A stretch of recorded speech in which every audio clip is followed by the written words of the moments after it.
Ashama jirra jirtu hordoftu tokko nagaa qabdu baga jiraatan illee nagaa kootii har'a jechuudha appii bareedu tokkoon isin wal barsiisa. Kanaaf agadhumaa na waliin turaa isiniin jedha. Warroonni haaraa gara YouTube koo dhuftan subscribe godhaadhaa isiniin jedha. Warri godhaa jirtan galituumaa isiniin jedha. Kanaaf maatiin haa ta'aatiin hordofaa viidiyoo asirratti gadhiisu. Viidiyoo koo laayik gochuu hin dagatiin isiniin jedha. Akka namoonni illee argan irraa baratan laayik jedha. Viidiyoo gammaatti isin darbe argachuuf iddoo viidiyoo jettu kana utuxxan as keessaa argachuu dandeessu. Namoonni tokko tokko too viidiyoo ani hojjedhe as keessa laaliin koomentii gaaffii na gaafattu. Kanaaf viidiyoolee hedduu jira wantoota as keessa dhabdan gaaffii koomentii jala naa kaasadha. Kanaan achi viidiyoo as keessa seenaa irraa baradhaa isiniin jedha. Gara barumsaas isin dabarsa. Haappina kun maali faayidaan isaa warri jettan jechuudha. Aappii suni kunu isa kana jechuudha. Viidiyoo meeker kan jedhu kuni viidiyoo walitti hidhuu, viidiyoo edit gochuu, viidiyoo gabaabaa tokko walitti hidhuu yookiin immoo viidiyoo dheeraa tokko gabaabsuu jechuudha. Akkuma suura irraa kuttaa sana viidiyoo irraa kuttanii gabaabsuudha. Kanaaf isin fayyada jedhee yaada. Na waliin tura. Viidiyoo kana haala kamiin akka itti tolchattan isinitti agarsiisa. Aappii kana pilaastoorii keessaa argattu jechuudha. Aappiin kuni kan wal fakkaatu hedduu jira. Isin garuu kan barbaadan buufachuu dandeessu jechuudha.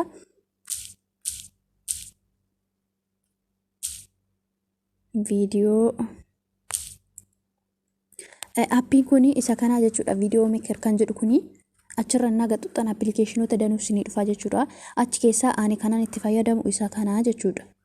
Isa kana kuma argitan buufadhe waan hin qabuuf keesseenu qofa. Aappii kana yeroo keesseentani aappiin kuni maallaqaan miti kan bitamu. Appilikeeshinoonni tokko tokko maallaqaan bitamu. Kanaaf aappiin kun tola waan ta'eef itti fayyadama baay'ee tokko dasna jedhee kanaan itti fayyadamaa jiru isinii qoodee jechuudha. YouTube irratti illee ittiin hojjechuus si fayyada jechuudha. Viidiyoo as keessatti hiitanii edit gootanii YouTube irratti viidiyoo gadhiisuu si fayyada jechuudha. Aappiin kuni sagalee illee ni dabala. Sagalee viidiyoo xinnaa ta'e kanaaf keesseenee isinitti agarsiisa. Dafee isinitti agarsiisa hagadhuma na waliin turaasin. Sanaa booda agrii kan jedhu kanarra xuqxu jechuudha. Aappii kana kallattuma yeroo keesseentanii. Sanaa booda haaluma salphaadhaan akkatti isinii fide. Sanaa booda iddoo mallattoo pilaasii tanarra xuxxan gara galarii keessanii isin geessa jechuudha. Viidiyoo fidachuu haa ta'u waa barbaadan amma mee irra tuqee isinitti agarsiisa. Akkaataa itti fayyadama isaa yeroo achirra xuqxan halluu gootu jechuudha jala kana eeyyama kennitanii fi sanaa booda gala galarii keessanii isin geessa jechuudha. Akkuma argitan galarii keessa seentu galarii kana keessa viidiyoo ka barbaadan yookiin edit gochuudhaaf waa barbaadeefis haa ta'u wanta edit gochuu barbaadan sana as keessa xuqxu jechuudha. Fakkeenyaaf viidiyoo walitti qaxxaluu, walitti qanabbaruu warri barbaadan mee viidiyoo irra tuqee isin agarsiisa. Yeroo akkasitti irra xuqxan tokkodhee jala kana isinii fida.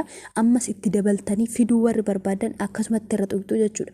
Aga barbaade walitti isinii fidhaa jechuudha. YouTube'n immoo viidiyoo dheeraa walitti qaxxaluu waan barbaaduufi haala kanaan erga xuqxanii anamma gabaabsee isinitti agarsiisa. Wanta daqiiqaa gabaabduu jechuudha. Dafee akkasiif godhu. Mee gabaabduu fudhadhaa jechuudha. Sanaa booda iddoo kanarra xuqxu. Akkuma argitan asirra xuqxu. Erga achirra xuqxanii haala kanaas isinii fidaa jechuudha. Erga haala kanaas isinii fidee akkatti viidiyoo kana walitti qaxxalaa jechuudha. Viidiyoo inni jalqabaa yoo dhumu isa lammaffaatti darba. Viidiyoo kana immoo bakka wanti isaa irraa kutuu dandeessu jechuudha. Bakka TikTokii jedhusaa irraa gabaabsuu dandeessu jechuudha. Erga haala kanaas isinii dhufee maal gootu asamma innaa xuqxanii in hojjetaa jechuudha. Viidiyoon kuni asirra waan tuqeenii iyya waan ta'eef asirra xuqxanii hin banama. Jala kanatti barreeffamoota hedduu jira. Iddoo kanarra yoo xuqxan jechuudha. Asirra yoo xuqxan akkanatti isinii fida. Wantoota irratti gadhiisuu barbaadan ta'a ta'uu as keessa bal'ina viidiyoo yoo barbaadan, qallina viidiyoo barbaadan kan YouTube'ii ni jira, kan Facebook'ii ni jira. Haaluma kanaan gosa isaa jalatti isinii kaasee jira. Akkamitti bal'isee mee asirraa godhu kan bal'ina isinii mul'isu isa kanaa jechuudha. Akka Instagramii kan jiru kana. Jala kana erga haala kanaan xuqxanii iddoo kanatti immoo koloor kan jedhu kun ni jira. Achirra innaa xuqxan akkanatti isinii fida. Dudduuba suura kanaa jijjiiruuf jechuudha. Akkuma argitan akkasitti jijjiiruuf jechuudha. Deebistanii suura viidiyoo kana gabaabsuu dandeessu. Duubattis butuu dandeessu jechuudha. Stooriirra godhachuu barbaadan akkasitti jal'isuu ni dandeessu. Duubattis butuu ni dandeessu. Guutuus ni dandeessu. Kalarii azalaa dudduuba isaa jijjiiruu dandeessu jechuudha. Bal'isuus xinneessuus keessatti jechuudha. Erga haala kanaan jijjiirtanii bakana mee kalarii kanarra godhe ammas ni jira. gii kan jedhu kun ni jira jala kan achirra immoo yeroo tuqxanii dudduubuma kana ammas suuraalee garaagaraa irra godhachuudhaaf kun immoo jechuudha yoo barbaadan kanarraa viidiyoo keessan jechuudha yoo kalarii isaa qannasuu barbaadan immoo asirraa as buttuu jechuudha haala kanaan dudduuba kana tolchachuu dandeessu sagalee akkamitti akka dabaltan jala kan ni jira barreeffama irratti barreessuu barbaadan kunoo muuziqaa fidachuu barbaadan kunoo asirra tuqxuu jechuudha muuzichi kan jedhu kana jala kana yoo gabaabsuu barbaadan maqasiin kunoo kalarii yoo barbaadan kunoo sagalee iddoo kanatti dabaltuu rikoordi kan jedhu kanarra tuqxan akkanatti halluu gootu jechuudha sanaa booda raatiitti gootu iddoo sagalee rikoordi kan jedhu kana tuqxanii raatiitti gootu jechuudha sanaa booda iddoo kun voolumee kan jedhu kuni sagalee itti dabaluuf si fayyada viidiyoo keessan akkasitti ennaa irra buttan amma iddoo kanarratti dhibbarra jira jechuudha amma itti dabaltu jechuudha isin immoo akkatti itti buttanii raayitii gootu sagaleen kun aga 200 ol ka'ee jira jechuudha sagaleen viidiyoo kuni jal'isuu yoo barbaadanii haala kanaan suura namaa waa tokko yoo balleessuu haala kanaan garagashuu ni dandeessu jechuudha kanaaf appilikeeshiniin kuni haala kanaan isin fayyada baay'ee guddaas nama jedha wantoota baay'ee of keessaa qaba itti fayyadamaa isiniin jedha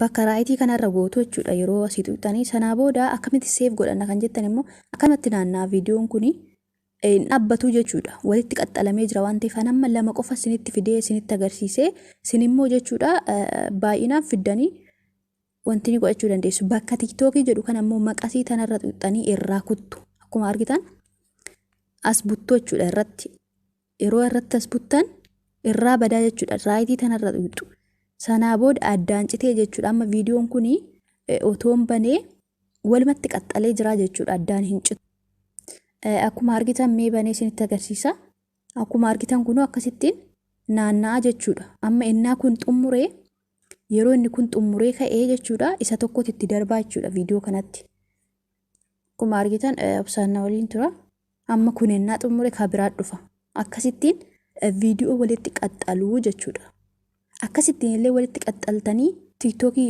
yuutuubii gubbaa gadhiisuu dandeessu sinni galamati bakka tiiktookii jedhu kan ammoo maqasiin jala jirti tirni kan jettu kun achirra tuqxu sanaa booda asirratti buttu raayitii gootu irraa citee jechuudha haala kana isiniin jedha akka isiniif galu abdiin qaba seef godhachuuf immoo mallattoon xiyyaa as gubbaa jirti achirra yoo tuqxan as gubbaa irratti jechuudha qulqullina yookiin immoo saffisa viidiyoo kana seef gochuuf si fayyada asirratti as buttu yoo akkan immoo as buttu jechuudha qulqullina sirrittoo barbaadan yoo immoo dafeen afa buusottan as buttu jechuudha asirratti buttu sanaa booda seef kan jedhu tuqxu sinii lakkaayetu sinii buusaa jechuudha gubbaa kanarratti akkuma argitan viidiyoon keessan dheeraa yoo ta'e daqiiqaan isaa suutadhee sinii buusaa garuu kiyya gabaabduu waan ta'eef amma dafee lakkaayee buusaa jira jechuudha seef godhaa gara liikoo keessatti haala kanaan sirreeffachuu dandeessisaniin jedha kana fakkaata barnoonni akka irraa barattanis abdiin qaba galatooma aga viidiyoo biraatiin walitti deebinutti turte gaarii